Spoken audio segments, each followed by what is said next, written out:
Բարև ձեզ հետ Էման է, հրավիրում եմ լսել իմ ալիքի կյանքից վերցվածի նոր հեղինակային պատմությունը։ Էս ինչ թափթփվածություն է անի, իսկական խոզանոց ես սարքել։ Թանձր ու կպչուն ձայնը, ինչպես անցած տարվա մեղրը, հարվածեց ականջներին, անին դուրս հանելով խորը կենտրոնացումից։ Նա վեր թրավ։ Մատները, որ հենց նոր սահում էին ստեղնաշարի վրայով, քարացան։ Էկրանին փայլում էին կոդի տողերը, որոնք հյուսվում էին բարդ ու նրբագեղ կառուցվածքի մեջ։ Մի քանի վայրկյան առաջ նրա ողջ աշխարհը սահմանափակվում էր միայն այդ լուսավոր ուղղանկյունով։ Նա չէր լսել, թե ինչպես դրան մեջ պտտվեց բանալին։ Նա ընդհանրապես ոչինչ չէր լսում, բացի համակարգչի մի ատոն բզզոցից և ներքին ձայնից, որը թելադրում էր նախագծի ճարտարապետության հաջորդ տրամաբանական քայլը։ Անին դանդաղ շրջեց գլուխը։ Նրա աշխատասենյակը, որը ժամանակին Վանաձորի իրենց բնակարանի սովորական հյուրասենյակն էր, դռների մեջ կանգնած էին երկուսը՝ Սկեսուրը, տիկին Մարիամը, սեղմած շրթունքներով ու օտարի տիրույթը ստուգող տիրուհու հայացքով, և նրա թիկունքում Արմենը, Անիի ամուսինը, դեմքին մեղավոր բարեհոգության արտահայտություն։ Արմենն այստեղ էր ոչ թե որպես դաշնակից, այլ որպես մոր կենդանի Վահան, որպես երաշխավոր նրա այստեղ գտնվելու և ասածների իրավունքի։ Ես չեմ հասկանում, դու օրերով ստեղ ինչ ես անում, շարունակեց Մարիամը, մի քանի քայլ անելով սենյակի խորքը։ Նրա հայացքը սահում էր սեղանի տեխնիկական փաստաթղթերի, սուրճի երկու դատարկ բաժակների և բազմոցին թափված սևագրերի վրայով։ Փոշու մեջ կորել է, խոհանոցում ամանների սար, իսկ ինքը նստել էտեկրանին է նայում։ Գոնե գլուխդ լվանայիր։ Արմենն աշխատանքից հոգնած գալիս է, իրեն տան հանգիստ է պետք, տաք ընթրիք, ոչ թե էս ամենը։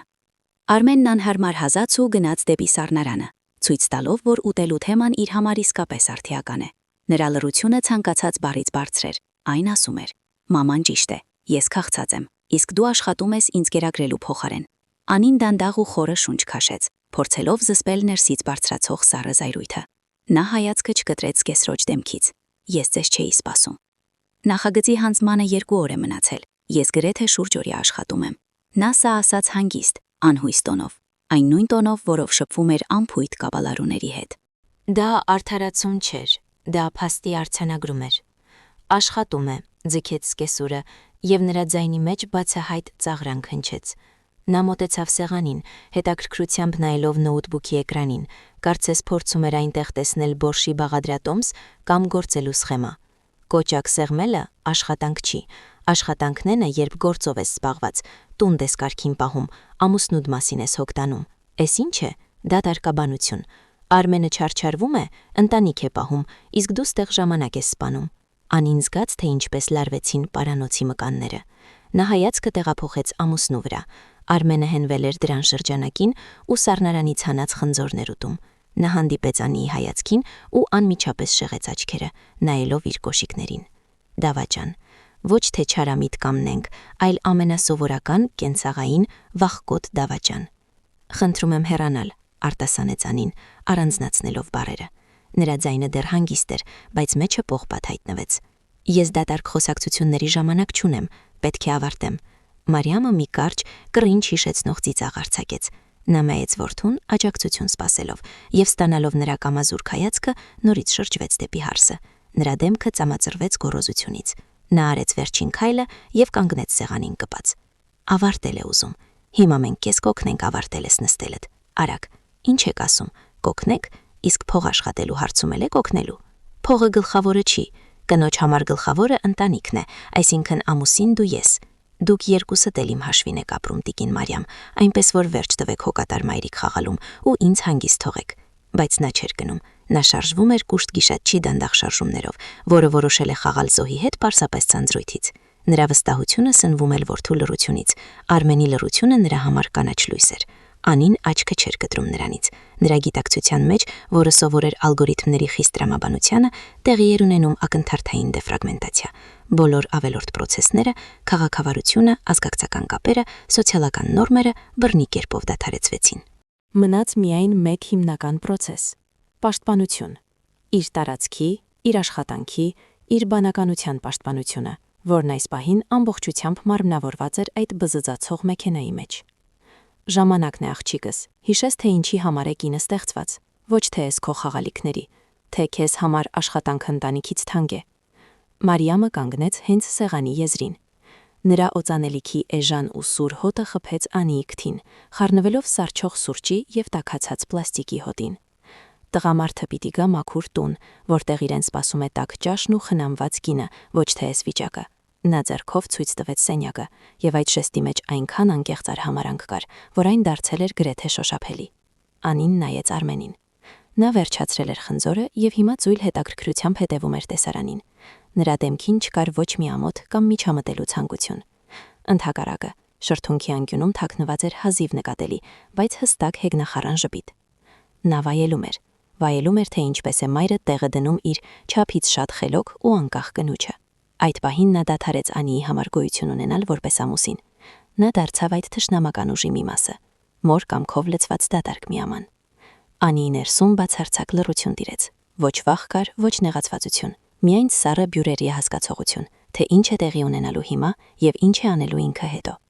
Նա տեսնում էր այս իրավիճակը որպես բարդ խնդիր, միակ ճիշտ լուծումով։ Ես վերջին անգամ եմ խնդրում, ձեռք մի տվեք իմ համակարգչին։ Նրա ձայնը հնչեց ցածր, բայց յուրաքանչյուր հնչյուն սուր էր։ Մարիամը բարձր ծիծաղեց, զգալով իր իշխանությունը։ Թե չէ ինչ, ում ես տենալու կանգատվես։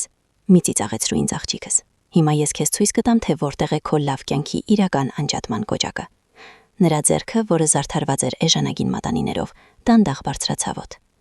Նա մի պահ քարացավ, թույլ տալով Անիին եւ, որ ավելի կարեւոր է, իր որդուն լիովին զգալ պահի լրջությունը։ Սա հրապարակային դաս էր, որը պիտի ցույց տար, թե ով է այս տան իրական տերը։ Մատները վառ կարմիր ագրեսիվ մատնահարդարմամբ ուղղվեցին դեպի նոթբուքի մուտք կափարիչը։ Անիի համար ժամանակը դանդաղեց։ Նա տեսնում էր, թե ինչպես Մարիամի ձեռքից տվերը ընկավ ստեղնաշարին, ծածկելով գոտի տողերը։ Տեսնում էր նրա ինքնագող ժպիտը։ Տեսնում էր, թե ինչպես Արմենը հավանության նշանով գլխով արեց, եւ հետո եղունգի ծայրը դիպավ պլաստիկին։ Լսվեց մի թույլ կտոց։ Այդ ձայնը դարձավ մեկնարկ։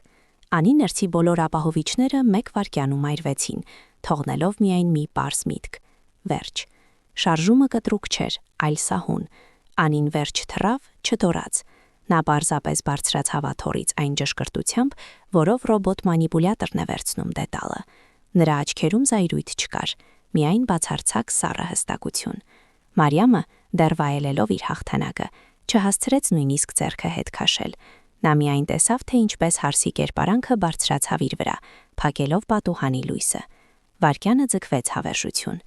Անի ձեռքը առաջ նետվեց։ Մատները, որոնք սովոր էին ստեղնաշարի ճշգրտությանը, չկպան ուսին կամ ձեռքին։ Դրանք խրվեցին Մարիամի բալագույն ներկված կոշտ մազերի մեջ, հենց ծոծրակի մոտ։ Բռնվածքը մահացու էր, առանց տատանման։ Դա կանացի ճանկրտոց չէր կամ ջղային ժեստ, դա զավթում էր։ Մարիամը մի կարճ զարմացած ճիչ արձակեց, որն ավելի շատ նման էր ծակված փուչիկի ձայնի։ Նրա ինքնագող դեմքը ակնթարթորեն փոխվեց ցավի ու շփոթմունքի։ Նա փորձեց պոկվել, բայց բռնվածքը երկաթյա էր։ Անին առանց դեմքի արտահայտությունը փոխելու մի քայլ հետ արեց, քաշելով սկեսրոջը իր հետևից։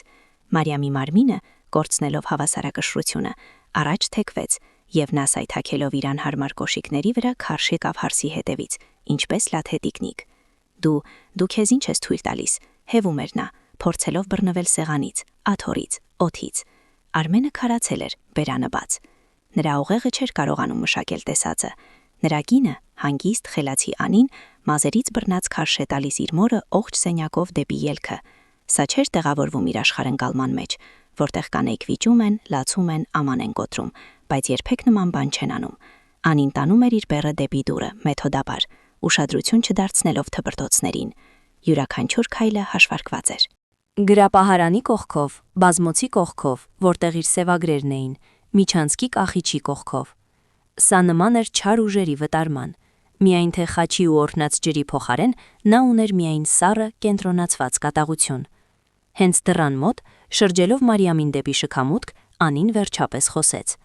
Նրա ձայնը ցածր էր, գրեթե շշուկ, բայց յուրաքանչյուր բառ խրվում էր գիտակցության մեջ։ Այո, իմ աշխատանքն ինձ համար թանկ է ընտանիքից, հատկապես այն ընտանիքից, որտեղ դու ու քո տղան փորձում եք նստել իմ վզին։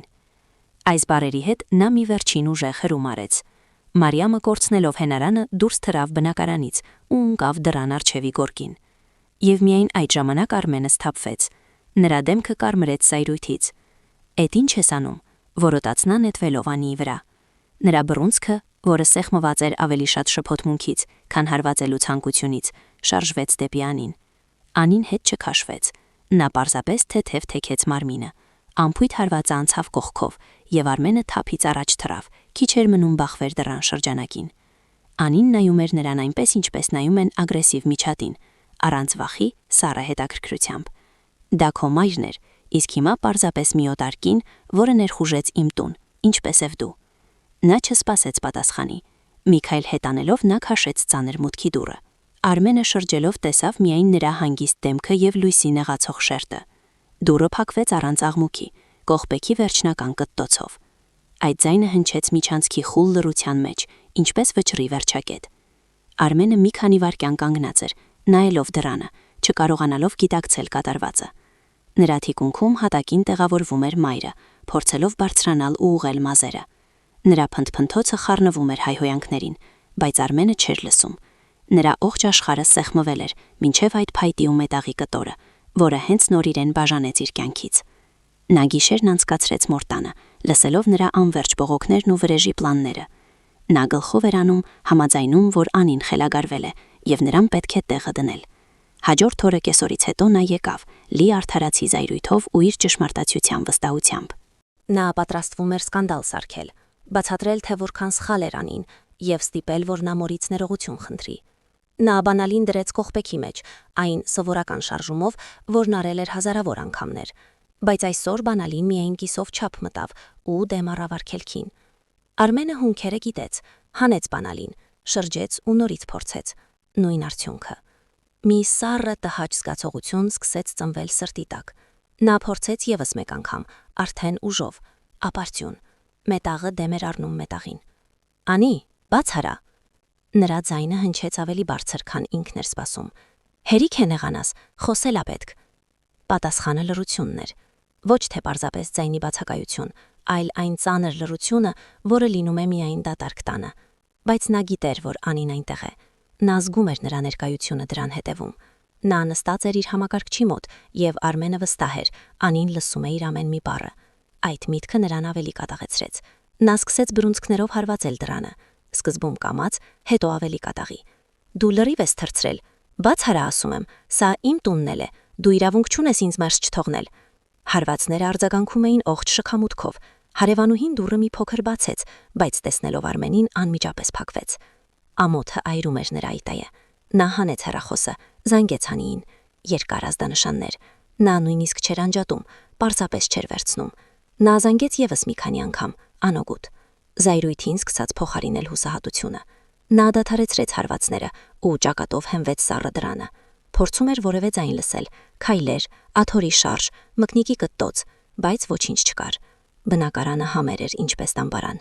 Այդ պահին նա սկսեց հասկանալ կատարվածի օղջ սարսափելի պարզությունը։ Սա վեճ չէր, սա հիստերիա չէր, սա որոշում էր, սառնասիրտ, կշռադատված եւ վերջնական։ Նա հիշեց Անիի երեկվա դեմքը, հանգիստ, կենտրոնացած առանց էմոցիաների։ Նա չէր բարկացել, չէր գոռացել։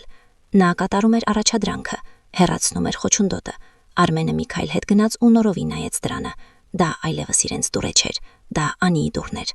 Մի անառիկ պատ, որը նա կառուցել էր իր աշխարհի եւ Արմենի միջև։